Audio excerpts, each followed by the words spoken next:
It was an 8-year stretch, and he got out in just over 5 years for good behavior. Did you hear me? He got out for, like, good behavior. We're going to show you his behavior, and then I want you to decide how good it really is. He was released in October on this good behavior. He was rearrested for a violation of probation not long after he was released, and he resides in the Broward County Jail, and that's where we found him when our detectives, who did an awesome job, executed their warrants. We have the need to take in custody 8 people. I want to show you the ringleader once again and to tell you that he was in Liberty County Correctional Center when he committed this crime, when he masterminded these crimes. Now keep in mind, he was in prison for like crimes when he did this. I'll give you the details in a minute. But I want you to look at his criminal history, because I'm going to talk a lot about his good behavior. This is his good behavior. This is his criminal history. This is the guy who got released early. And when he was in prison, before he was released, he masterminded this operation. And here's what he did. He used smuggled cell phones into the prison. And in addition to using smuggled cell phones, he also used the phones of the prison system to communicate with banks of Tapia Construction, which is located in Polk County, as well as some other businesses. And he convinced the banks that he needed his business accounts from Tapia moved to a Jacksonville address. And they did it. The banks moved his mailing address to Jacksonville. Well, from there, he had access to the Tapia accounts, and he set up credit cards. When he set up credit cards, then they began their criminal scheme, and that was to purchase over $100,000 worth of illegal product and or gift cards. They went to places like Lowe's, Home Depot. They also ripped off Yarborough Electric. They also ripped off the bank. All of this was schemed from the prison. I can tell you that we were surprised. We were really surprised because, you know, in the Liberty Correction Institute, their quote is inspiring success by transforming one life at a time. Did you hear me? Liberty Correctional says inspiring success by transforming one life at a time. And they had a small business class they offered there. Now, I don't know if he taught it or took it. Heck, I don't guess he needed it. He was pretty good at business. He needed an ethics class about you're not supposed to steal stuff.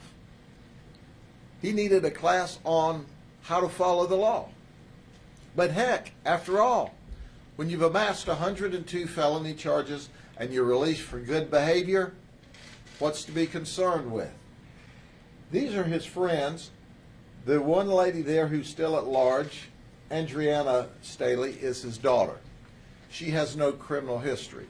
Most of the others have criminal history. Ken Theogen, we believe, is in Tampa at this time. He's at large. So if you see old Ken wandering around Tampa or you know him, give him a call and tell him that the sheriff's deputies from Polk County are looking for him. Go ahead and turn yourself in. It ain't that big a deal. They may send you to Liberty and let you out early for good behavior because, you know, they're inspiring success by transforming lives one at a time. The daughter, she is supposed to be in Jacksonville, and she's at large there. We want to thank the Jacksonville Sheriff's Office. Many of the arrests were made in Jacksonville, except for the ones that are currently in custody. Not one of the suspects operated in Polk County other than to rip off our victims and maybe get some credit cards along the way. Well, I can tell you that when you have like 457 different transactions or gift cards and purchases, they check up on you. So they call the crooks to say, hey, what's going on with all the gift cards? The crooks were good. They said, you know, we have some promotional opportunities going on here, and we're giving away the gift cards as part of that promotion. And they said, okay, good luck. And they continued to steal. Ladies and gentlemen, if you think this is the only group of crooks that are ripping us off in the state of Florida, you're wrong. They figured out a niche. They don't use a gun. They don't use a knife. They don't use violence. They use credit cards and people's identity that they assume. And they have a lot of charisma and personality. And heck, Bob Stanley's got a lot of experience. He's done this before. He's been to prison 5 times. He doesn't learn. He's now facing a 30-year first-degree felony, and certainly he needs every bit of that. I do want to give a shout-out to one of these folks today because, you know, birthdays are very special. And today's Nashawn Williams' birthday. Happy birthday, Nashawn. We like to celebrate birthdays so much that we arrested you on your birthday. Just consider it our present to you for celebrating another crime-filled year of life. He's in the Jacksonville jail. Any questions? I don't understand the process. So if I call up a bank and say, you know, in Broward County and move it to Polk County, they're just going to take my word? They obviously did. He called up from the prison. You know, it might be a clue to the bankers. If why they are conning you, you hear, this is a notice. You have 2 more minutes on your call before it's disconnected, that maybe it's coming from a jail phone. You have 1 more minute before you'll hear it. We've got a video clip, and you can actually hear the tone in the background, noticing there's 2 more minutes, 1 more minute. And he talked to these people on the jail phone system and on the stolen or the cell phones he was able to smuggle into the prison. And that's my question. How did they get the cell phone smuggled into the prison, and are you guys looking into the correction officers to see if they were involved? Well, there's lots of ways that they can get them smuggled in. One way, as you know, we recently put some Department of Corrections employees in jail for smuggling in stuff for prisoners. Do you think that's what happened here? We have absolutely no idea this time what happened. And certainly I don't want to take the actions of a few and suggest it's here, because smuggling is easier in a state prison because they actually have face-to-face contact, and they have people that work outside the prison as well that can smuggle items back into the prison.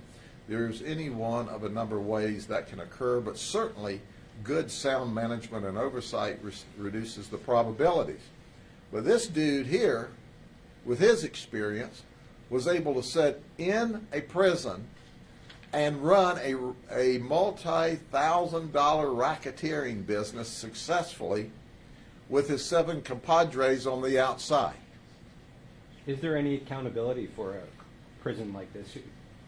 Do you report them to a state agency? I mean, it seems like there was a huge lack of oversight. Well, Bob Staley had the right to make phone calls on the telephone system. So that's Aren't they recorded? That's, I don't know whether they record or monitor or not. So they had a right to do that. I question why anyone, by just somebody over the phone without significant passwords, data, would agree to move a mailing address of a business from Polk County to Jacksonville. But he obviously was pretty convincing. Obviously, some way or another, he was also dealing on smuggled cell phones. We don't know how they got in. But certainly, if they were smuggled in and successfully and he was hiding them, the prison didn't know of that either. So at the end of the day, it shocks me that you can set in a prison, but I can see how it can happen, and set up a very intricate, very detailed, very successful operation. But they had a problem. They victimized someone in Polk County.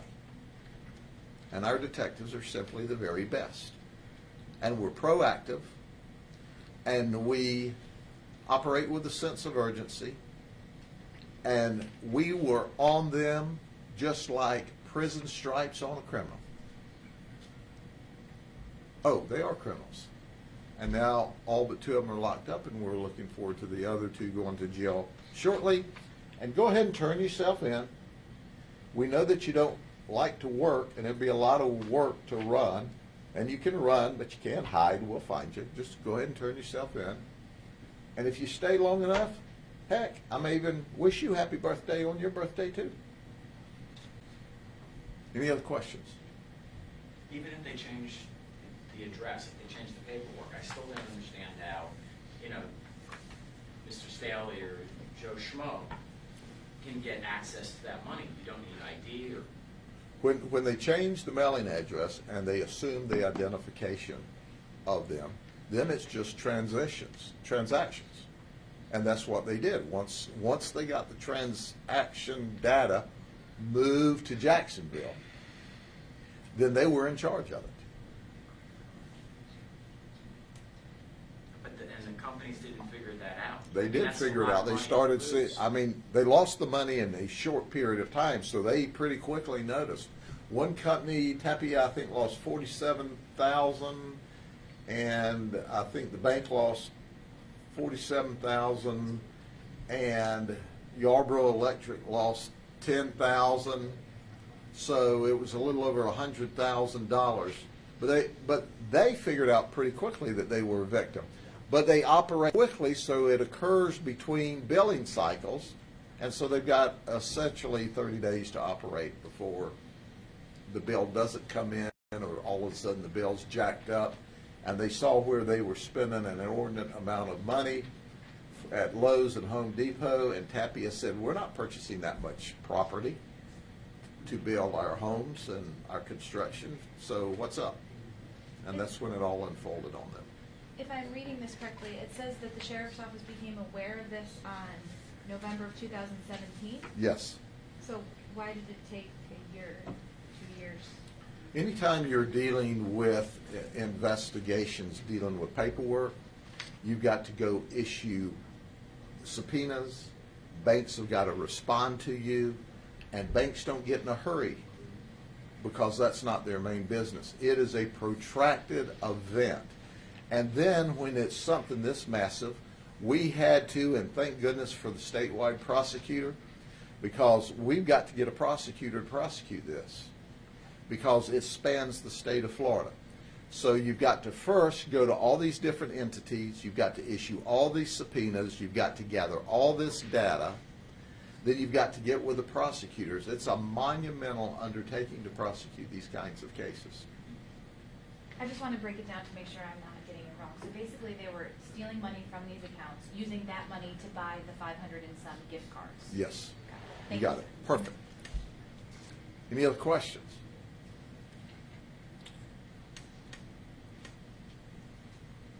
He's a criminal, and he's very good at it. We need to lock him up and keep him away from cell phones. Was any of that money on his books in jail? They did move some of that money back into the prison system for his benefit. He didn't do this for free. He didn't just do this out of the generosity of his heart for his friends. They were funneling that back to him, some of it, not all of it. Is this video of the... They've got some video of some of the transactions in the stores. But keep in mind, this is the guy who, there are people today thinks we're too tough on folks. You like this? They think we're too tough on this guy. And all the while, he's stealing our stuff. He's victimizing innocent people and hard-working people. When they get to crying that stuff before the legislators this year, wah, wah, wah, wah, wah, reminding that this guy had 5 trips, got early released, and after all, you know, was in a prison where they were going to change his life one person at a time. Well, they get another chance at him. Take care. See y'all later. Thanks for being with me today.